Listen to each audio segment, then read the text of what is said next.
Okay. One last thing that I thought I'd throw in is maybe like some applications of what we're talking about. And one way that I use it is to make chord partials.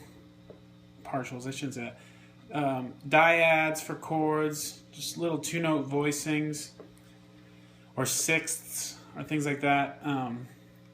Ring a little better in the context of the mix. So if I want to get an A major sound, it's just that C sharp and that E are just not that tasty together. They're okay. And in the context of the band, it'd be fine. It'd fit pretty good. But if you just kind of pull that E a touch bit sharper, because remember, the third, this is a little too sharp. But it's really hard to bend that downwards. I have a wound G and I can bend it downwards some, but then to bend that downwards and play the fifth fret, it's really hard. So what I do is I just kind of pull the fifth a little bit sharper.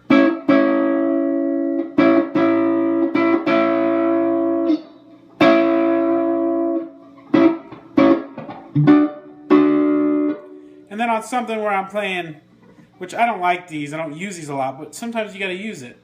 If I got a D and an F sharp right here, the F sharp's too sharp for that D, they would ring okay. Put a little vibrato. But, you know, if you can just raise that D a little bit,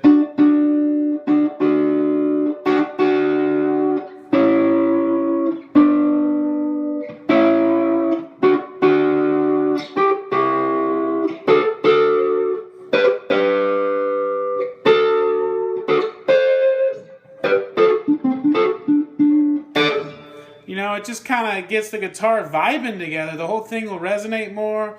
The notes will seem to kind of just be more alive when you can get them to ring together nicely. And you hear like stuff with, lower down sixths or something. Like say you're playing a G and you wanted the fifth degree down here and the third up here. Well, that just does not ring nicely.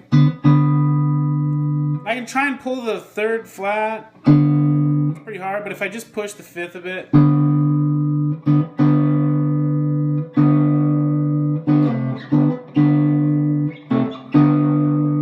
And then also the minor, if you have an E and a C up here for like an A minor, well, you can kind of just pull that C a bit.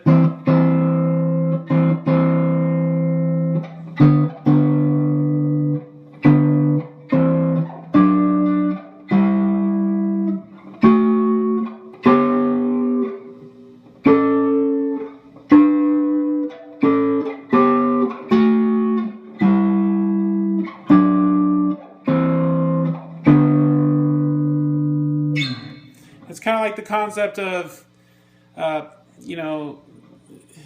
don't know, you've heard it before, but when you play like an E major triad sometimes or something, if it's part of like a distorted riff or something, you might take that one. I didn't mean a triad, but a 1 and a 3. Just push that one up a bit.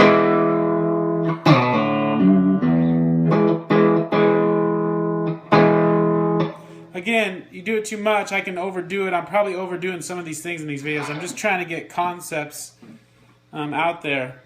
And it's really helped me. I dig it a ton, when I play something like Steve's song where it's like...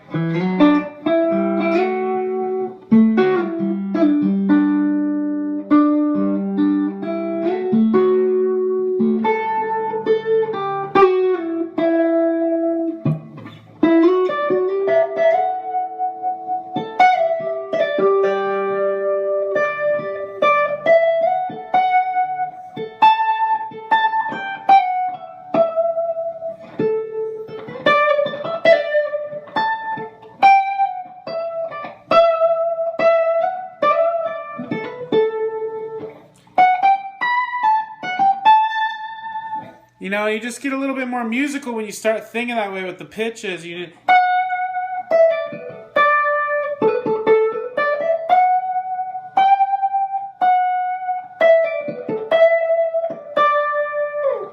I don't know. And of course, you know, sometimes I hit the wrong one and the wrong direction.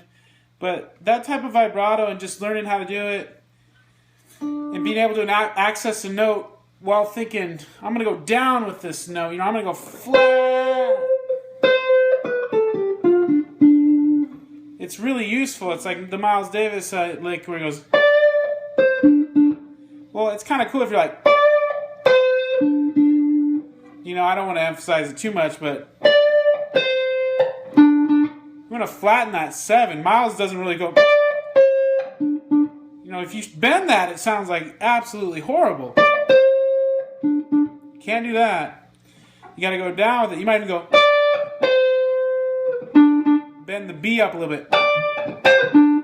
That's an awkward way to do it, but.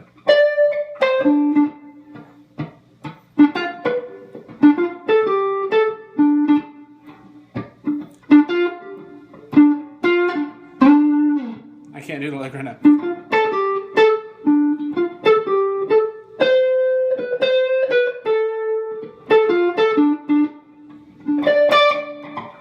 You know, hope that helps.